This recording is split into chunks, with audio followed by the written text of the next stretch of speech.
नमस्कार दोस्तों, स्वागत है आप सभी को आपके अपने YouTube चैनल मैथ चॉइस 2.0 पर। दोस्तों मैं हूं आदेश कुमार। दोस्तों हम आज आप लोगों के बीच बिहार पुलिस के मैथ के प्रश्नों को लेकर आए हैं। तो चलिए बढ़ते हैं बिना टाइम गंवाए हुए प्रश्न की तरफ। पहला प्रश्न आपको स्क्रीन पे दिखाई देता होगा, ठीक है ना दोस्तों। तो देखिए पहला प्रश्न दोस्तों कह रहा है, यदि x y से 50% ज्यादा है तो y x से कितना प्रतिशत कम है, पूछा है, ठीक है ना दोस्तों। प्रश्न का कहना है यदि x y से 50% ज्यादा है, ठीक है ना दोस्तों। इसको पर अनुपात में हम लिख लेते हैं x अनुपात y, ठीक है ना दोस्तों। कह रहा है जो x है y से 50% क्या है, ज्यादा है, ठीक है ना दोस्तों। तो अगर y 100% होगा, ठीक है ना दोस्तों, तो x क्या है इससे 50% ज्यादा है, तो ये क्या हो जाएगा 150% होगा, ठीक है ना दोस्तों। आ रहा है ना बात समझ में। अब क्या करेंगे, प्रतिशत से प्रतिशत कट गया। क्यों कट गया? क्योंकि अनुपात का मतलब बट्टा होता है, तो बट्टा में लिखेंगे तो प्रतिशत से प्रतिशत क्या हुआ, कट गया। एक जीरो से एक जीरो कट गया। इसको काटेंगे तो 5 तिहाई 15 और 5 दूना 10, यानी 3:2 हुआ, ठीक है ना दोस्तों। अब प्रश्न का कहना है कि y x से कितना प्रतिशत कम है, y x से कितना प्रतिशत कम है, ठीक है ना दोस्तों। प्रतिशत में पूछा है तो हम देखेंगे जो y है x से कितना प्रतिशत कम है, तो 3 और 2 में कितना का अंतर है, 1 का अंतर है। तो y जो है x से 1 कम है, किससे कम है, तो x से कम है, तो x को बाटा में लिखेंगे, x का मान बाटा में लिखेंगे 3, ठीक है ना। क्योंकि क्या है x से कम है, तो बाटा में x का मान लिखेंगे 3। हमें प्रतिशत में पूछा है, प्रतिशत भिन्न को प्रतिशत बदलने के लिए 100% से गुणा किया जाता है, 100 से नहीं 100% से गुणा किया जाता है, ठीक है ना दोस्तों। तो इसको काटेंगे तो कटेगा नहीं, तो कटेगा नहीं तो क्या हो जाएगा, 100 में 1 से गुणा होगा तो क्या हो जाएगा 100 अब बट्टा 3%, ठीक है ना। जब इसको हम पूर्णांक में तोड़ेंगे, पूर्णांक में इसको आंसर पूर्णांक में दिया है, तो पूर्णांक में जब तोड़ेंगे तो क्या हो जाएगा 33.1/3%, ठीक है ना दोस्तों। यानी ऑप्शन बी इस प्रश्न का सही उत्तर होगा। तो अब चलिए दूसरे प्रश्न को देखते हैं। दूसरा प्रश्न दोस्तों कह रहा है, एक धनराशि अजय और अमर में 4:5 का अनुपात में वितरित की गई, यानी बांटी गई, ठीक है ना। अजय को अमर से 5 रुपये कम प्राप्त हुए, वह धनराशि क्या थी, ठीक है ना दोस्तों। वो धनराशि पूछ रहा है, ठीक है ना। अजय अमर दो दोस्त हैं, अजय और अमर, अजय अनुपात अमर, ठीक है ना।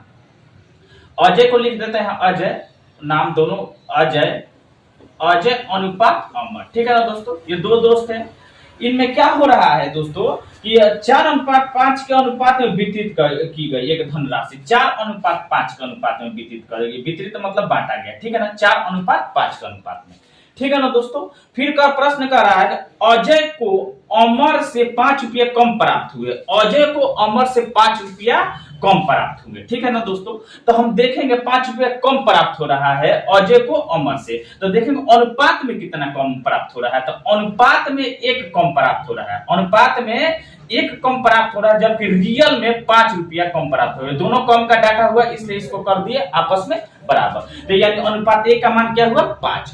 हमें प्रश्न में पूछा है कि वह धनराशि क्या थी, वो धनराशि पूछ रहा है, ठीक है ना। तो देखेंगे जब अनुपात 1 का मान 5 है, तो अनुपात 5 का मान क्या होगा, तो गुणा करेंगे, 5 में 5 से गुणा करेंगे, 5 5 है 25 होगा, ठीक है ना दोस्तों।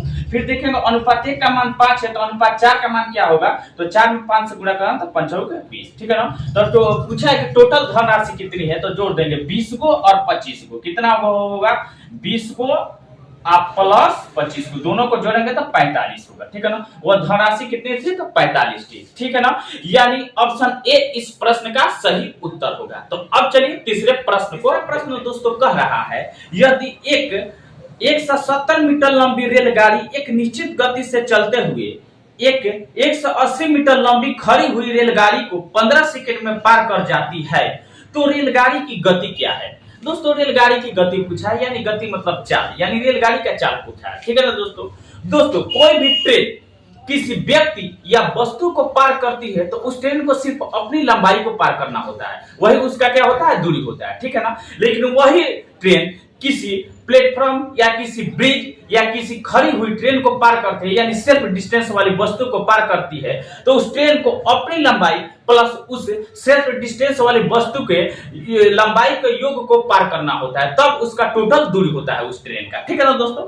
लेकिन इसमें क्या दिया है, एक पहली ट्रेन की लंबाई 170 मीटर है, जो खड़ी है उसकी लंबाई 180 मीटर है, तो दोनों को जोड़ेंगे तो टोटल क्या हो जाएगा, उस ट्रेन की दूरी हो जाएगा। तो दोस्तों इसमें चाल पूछा है, चाल पूछा है, तो चाल बराबर दूरी बटा समय होता है। दोस्तों चाल बराबर क्या होता है, चाल बराबर होता है दूरी बटा समय। चाल बराबर क्या होता है, दूरी बटा समय। ठीक है ना, दूरी बटा समय होता है। ठीक है ना।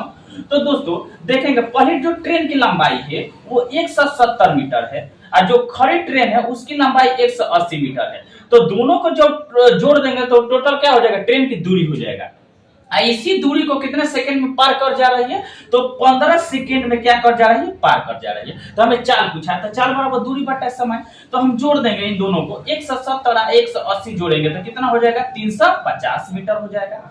अब बटा 15 सेकंड, तो हम भाग लगा देंगे 350 में 15 से जब भाग लगाएंगे, 350 में जब 15 से हम भाग करेंगे तो 15 दूना क्या हो जाएगा, 30 हो जाएगा, 5 बचा। ठीक है ना, 0 15 तिया 45, 10 में से 5 गया, 5 ये कट गया, यानी क्या हो जाएगा, ये पूर्णांक में आएगा। ठीक है, पूरा पूरी तो कटेगा नहीं, पूर्णांक में आएगा, तो पूर्णांक में क्या हो जाएगा, पूर्णांक में हो जाएगा 23 पूर्णांक 5 बटा 15 मीटर सेकंड, ऊपर जाएगा क्या हो जाएगा, गुण हो जाएगा ऊपर, यानी 23 पूर्णांक 5 बटा 15 मीटर प्रति सेकंड। ठीक है ना दोस्तों। तो इसको हम क्या करेंगे, इसको यानी ऑप्शन क्या हो जाएगा, ऑप्शन डी इस प्रश्न का सही उत्तर होगा।